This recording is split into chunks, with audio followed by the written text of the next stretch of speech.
Los grandes logros suelen nacer de grandes sacrificios y nunca resultan del egoísmo. No espere problemas, ya que tienden a no defraudarnos. Arrancamos con el capítulo 14, un pequeño resumen de este libro de Piensa y hágase rico de Napoleón Hill, mientras comparto el puzzle de Alicia en el País de las Maravillas, donde Alicia entra a su País de las Maravillas para desprogramarse de alguna manera de las cosas de la vida real. El cerebro. Cada cerebro humano es una estación difusora y receptora de la vibración del pensamiento. Cuando se estimula o amplifica a una alta tasa de vibración, la mente pasa a ser más receptiva a los pensamientos que le llegan de fuentes externas. Ese proceso de intensificación tiene lugar por medio de emociones positivas o negativas. Por medio de las emociones se pueden incrementar las vibraciones del pensamiento. El cerebro estimulado emocionalmente funciona a un ritmo mucho más rápido que cuando las emociones están tranquilas o ausentes. Por otra parte, cuando el cerebro funciona a un ritmo rápido, también les da a los pensamientos el sentimiento emocional que es esencial antes de que sean capturados y sirvan como base para que la mente subconsciente actúe. La mente subconsciente es la estación difusora del cerebro, por medio de la cual se transmiten las vibraciones del pensamiento. La autosugestión, que ya lo vimos en el capítulo 5 creo que fue, es el medio por el cual uno puede poner en marcha su estación difusora. La imaginación creativa es el aparato receptor, que captura las energías del pensamiento. Por un lado tenemos, el cerebro es tanto un difusor como un receptor. En el punto 2, la emoción afecta tanto la capacidad de enviar como de recibir. Bajo la influencia de una emoción fuerte, uno puede enviar pensamientos con más fuerza.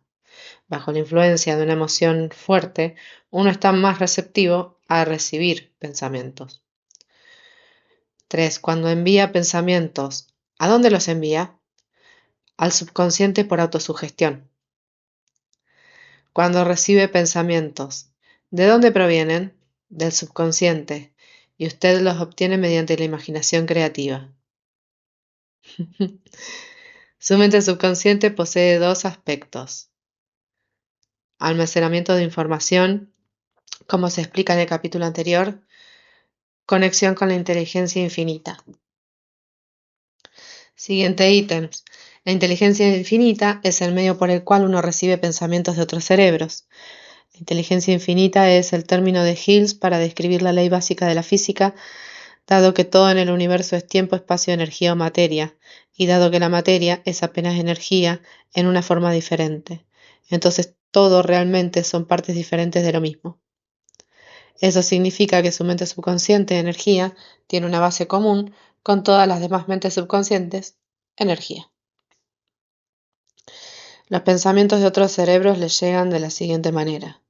Cuando está bajo influencia de una emoción fuerte y su receptor es especialmente receptivo.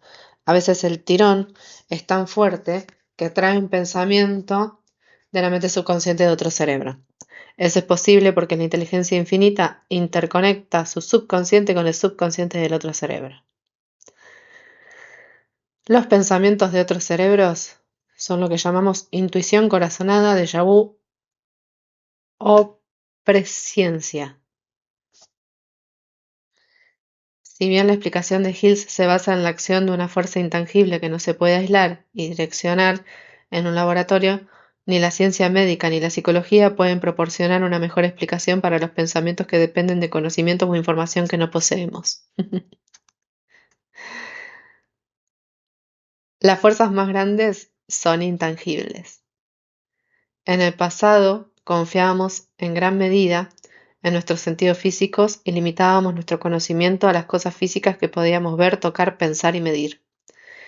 Creo que hemos encontrado en las más maravillosas de todas las épocas una era que nos enseñará más sobre las fuerzas intangibles del mundo que nos rodea, Quizás deberíamos aprender que hay un otro yo más poderoso que el yo físico que vemos cuando nos miramos al espejo. La humanidad no posee el poder de controlar o lidiar con las fuerzas intangibles envueltas en las olas de océano. Todavía no entendemos cabalmente la fuerza intangible de la gravitación que mantiene esta pequeña Tierra suspendida en el espacio y evita que nos caigamos, y mucho menos tenemos el poder de controlar esa fuerza. Estamos cabalmente subordinados a la fuerza intangible que acompaña a una tormenta y de igual manera indefensos en presencia de la fuerza intangible de la electricidad. No entendemos la fuerza intangible e inteligencia envuelta en la tierra, la fuerza que nos proporciona cada alimento que comemos, cada ropa que usamos y cada billete que llevemos en nuestros bolsillos. Por último, pero no menos importante, con toda nuestra cultura y educación. Todavía entendemos poco o nada de lo más grande de todas las cosas intangibles, el pensamiento. Sin embargo, hemos comenzado a aprender mucho sobre el intrincado funcionamiento del cerebro físico y los resultados son impresionantes. Sabemos que la centralita del cerebro humano, el número de líneas que conecta las células del cerebro entre sí, está escrito por el número 1 seguido de 15 millones de ceros. ¡Wow! La cifra es tan estupenda que los valores astronómicos que se refieren a cientos de millones de años luz palidecen en comparación. Hay entre 10 y 14.000 millones de células nerviosas en la corteza cerebral humana y sabemos que están organizadas en patrones definidos. Esos arreglos no son aleatorios, están ordenados. Me resulta inconcebible que esa red de maquinaria compleja exista con el único propósito de realizar funciones relacionadas con el crecimiento y mantenimiento del cuerpo físico. No es probable que ¿No es probable que el mismo sistema que da a miles de millones de células cerebrales los medios para comunicarse entre sí también proporcione los medios para comunicarse con otras fuerzas intangibles? Wow, wow, wow, wow. En esta parte también da varios ejemplos y conceptos hermosos, pero vamos a ir directo a qué es la telepatía. La existencia real de la telepatía y la clarividencia ahora les parece a algunos científicos extremadamente probable como resultado de los experimentos de Rhine o Rin, no sé cómo se llama. Dice, hasta ahora ambos dones se han encontrado en todos los que poseen al menos uno de ellos. Ambos parecen tener la misma fuerza. Las pantallas, las paredes, la distancia tampoco tienen ningún efecto sobre ellos. Claro, no es que no tiene que ver con eso. Ahora voy a profundizar, ¿eh? Y después, esto es pequeño resumen. ¿Cómo unir mentes en un trabajo en equipo? Primero debo explicar que existe una estrecha alianza de trabajo entre dos miembros de mi equipo y yo. Por medio de la experimentación y la práctica descubrimos cómo estimular nuestra mente para que, mediante un proceso de fusión de las tres mentes en una, podamos encontrar la solución de una amplia variedad de problemas planteados por mis clientes. El procedimiento es muy sencillo. Nos sentamos en una mesa de conferencia, proponemos claramente la naturaleza del problema que estamos tratando y luego empezamos a discutirlo. Cada uno contribuye con los pensamientos que le pueden surgir, aplicando el principio utilizando en conexión con los consejeros invisibles que se describen en el capítulo siguiente.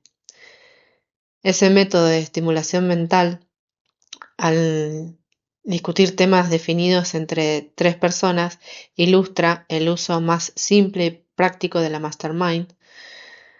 Cuando uno aprovecha el poder de su grupo, descubre que cuando más trabajen juntos, más aprenderá cada miembro a anticipar, las ideas de los demás y a conectarse de inmediato con un intenso entusiasmo e inspiración. No se puede controlar cabalmente ese proceso, pero cuanto más se usa, más entrará en acción.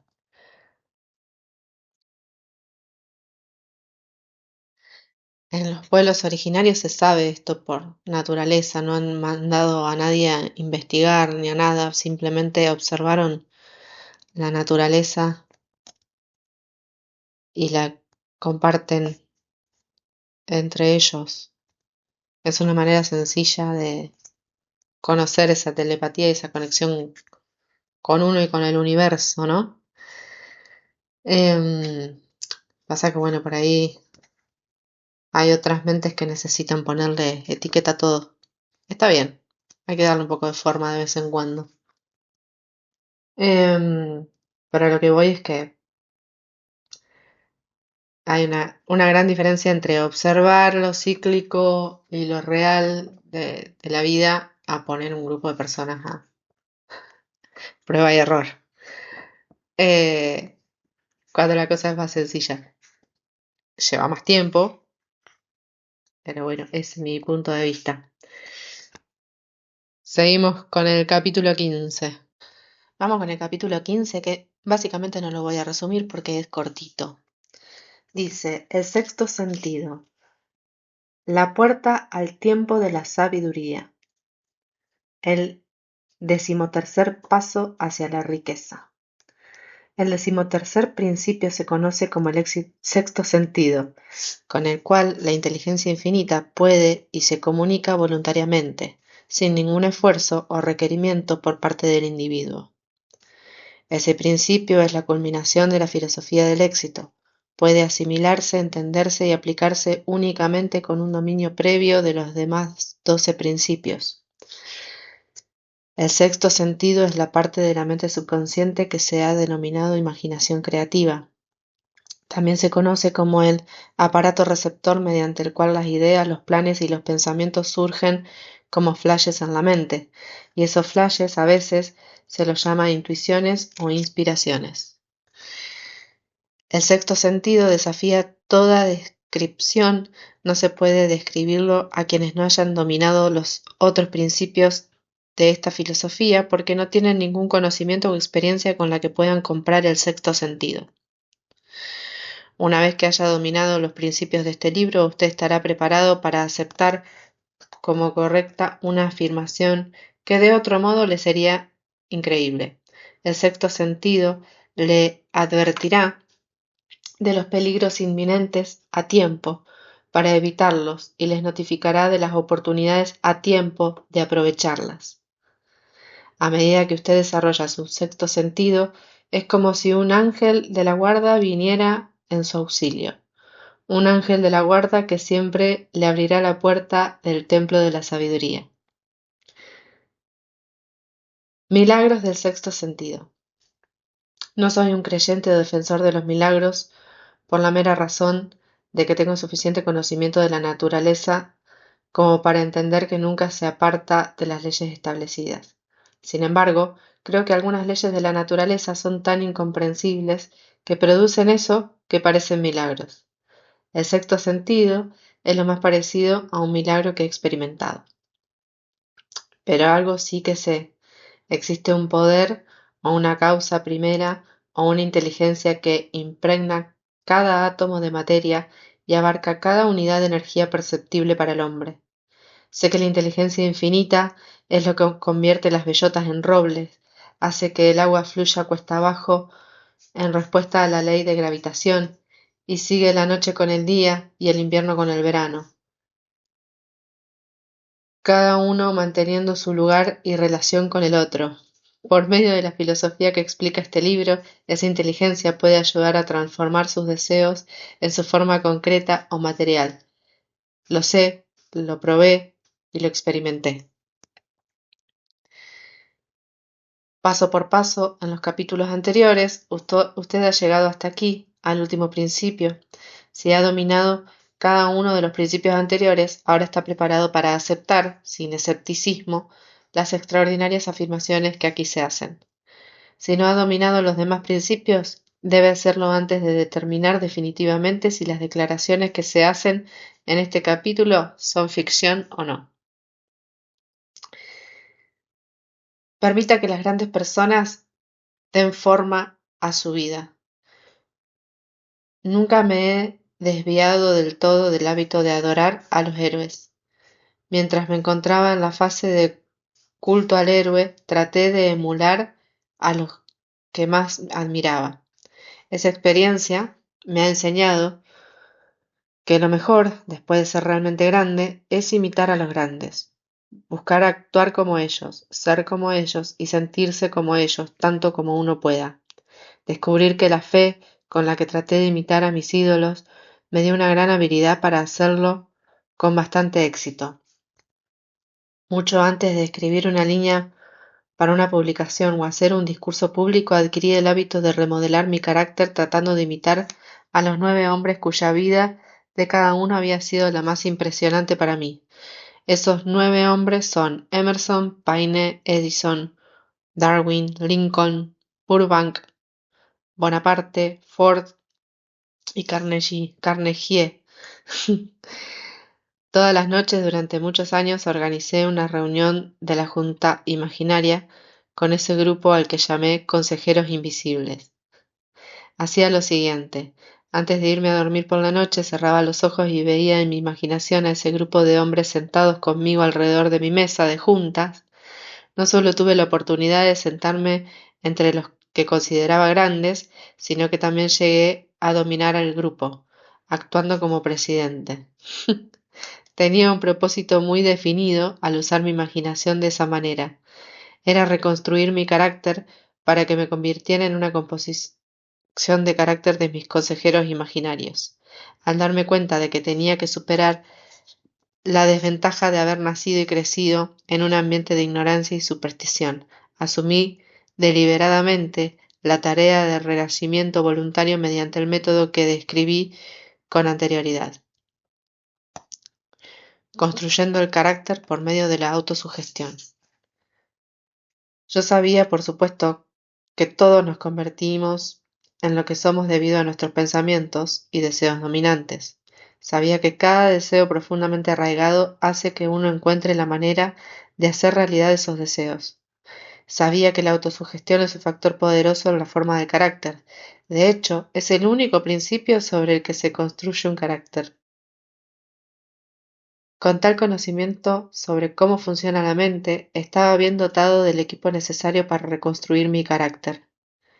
En esas reuniones imaginarias de la Junta, les decía a los miembros de mi gabinete el conocimiento que deseaba que cada uno me ofreciera. Incluso les hablaba en voz alta a cada uno de ellos de la siguiente manera: Emerson, deseo obtener de ti la maravillosa comprensión de la naturaleza que ha distinguido tu vida. Te pido que impresiones mi subconsciente con las cualidades que tenías y con las que has sido capaz de comprender y adaptarse a las leyes de la naturaleza. Burbank, te pido que me impartas el conocimiento que utilizaste para armonizar de tal manera las leyes de la naturaleza que el cactus dejó caer sus espinas y se convirtió en un alimento comestible. Dame acceso al conocimiento que te permitió crear 2 tallos de pasto donde solo creció uno alguna vez. Bonaparte, deseo adquirir de ti tu maravillosa capacidad de inspirar a los hombres y estimularlos a un espíritu de acción más grande y más decidido. También quiero adquirir el espíritu de fe duradera que te permitió convertir la derrota en victoria y superar obstáculos abrumadores. Paine, quiero adquirir de ti la libertad de pensamiento, el valor y la claridad para expresar las convicciones que tanto te han distinguido. Darwin, deseo adquirir tu maravillosa paciencia y habilidad para estudiar causa y efecto, sin vieses ni prejuicios, tan ejemplificado por ti en el campo de las ciencias naturales.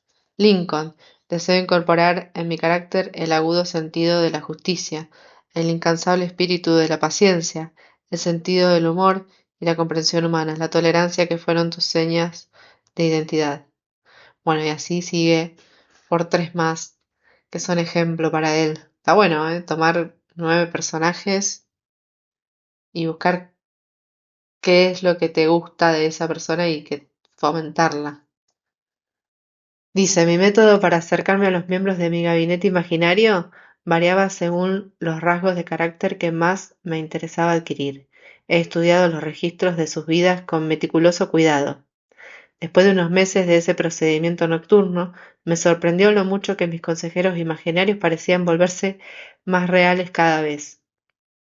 Cada uno de esos 9 hombres desarrolló características individuales que me sorprendieron. Por ejemplo, Lincoln desarrolló el hábito de llegar siempre tarde y luego caminar como si estuviera en un desfile solemne. Siempre tenía un semblante serio, rara vez lo vi sonreír. Eso no se aplica a los demás. Burbank y Paine a menudo se entregaban a una interacción ingeniosa que a veces parecía sorprender a los demás miembros del gabinete. En una ocasión, Burbank llegó tarde. Cuando llegó, estaba emocionado y explicó que se había retrasado debido a un experimento que estaba haciendo y que esperaba poder cultivar manzanas en cualquier tipo de árbol. Paine lo reprendió, recordando que una manzana había dado inicio a todos los problemas entre el hombre y la mujer.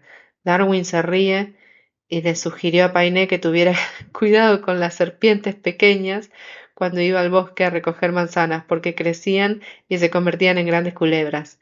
Emerson comentó, sin serpientes no hay manzanas, y Napoleón Bonaparte comentó, sí, y sin manzana no hay Estado. Las reuniones se volvieron tan realistas que temí sus consecuencias y las suspendí durante varios meses.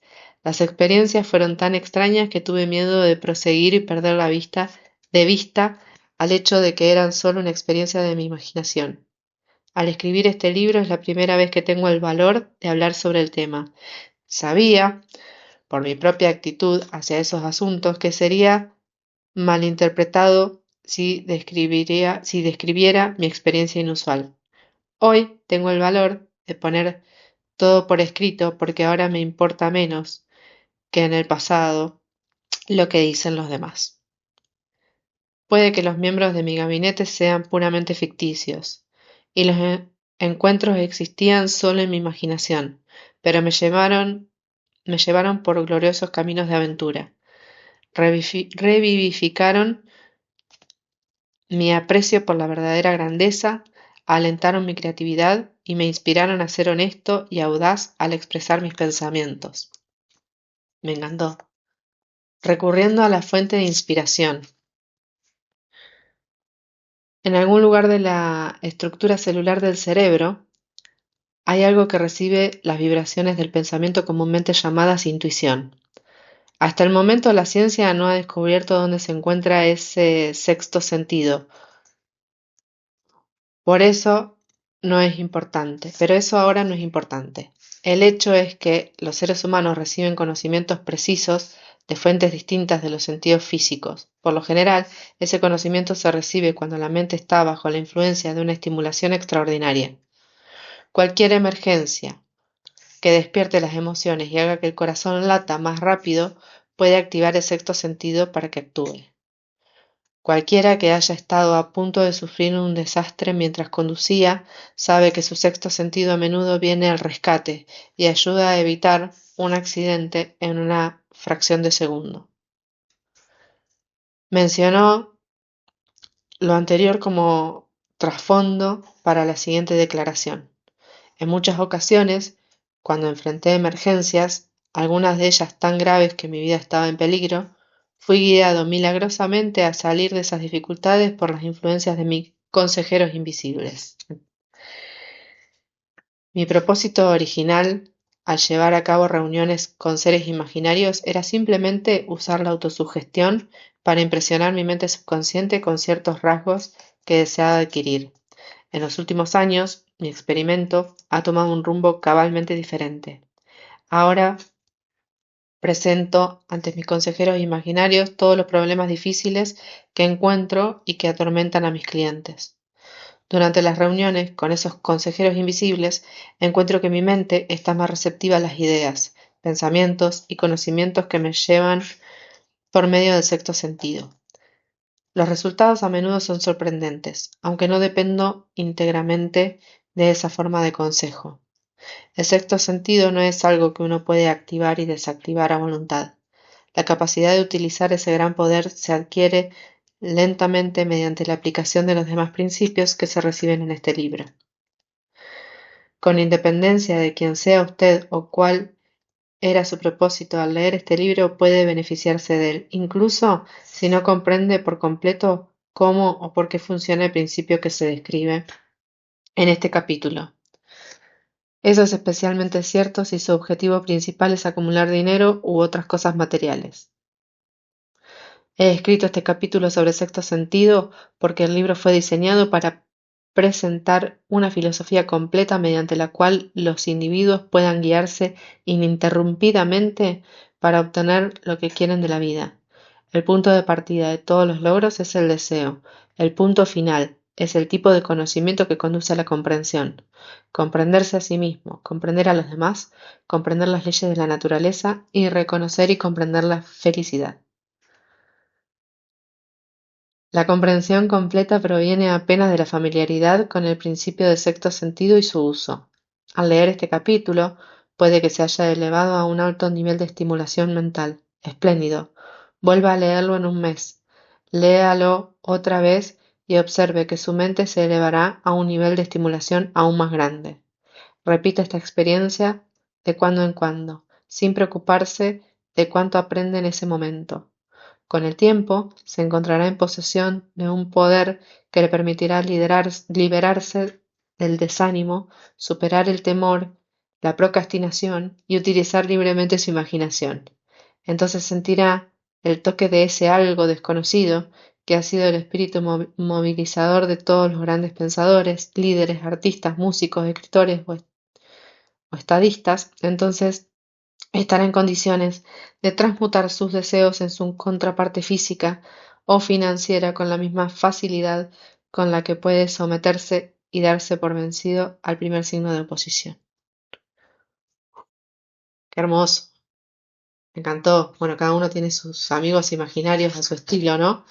Está bueno esto de investigar y ver a quién observar y tomar esa energía y no decírselo a nadie al principio. La hizo bien este hombre. Em, Qué bonito, porque puede ser también de la naturaleza, de los guías, de los duendes, de las plantas. Todos tienen una medicina que te pueda ayudar a materializar cómo pensarían y cómo actuarían esos seres imaginarios, entre comillas. Bueno, esto ha sido todo por este capítulo.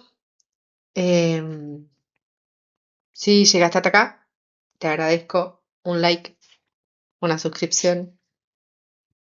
Podés volver a escucharlo las veces que lo necesites. Te recomiendo que te compres el libro y lo leas 1000 veces. em, y que puedas avanzar en tu existencia, en tu vida, en tu día a día. Bendiciones.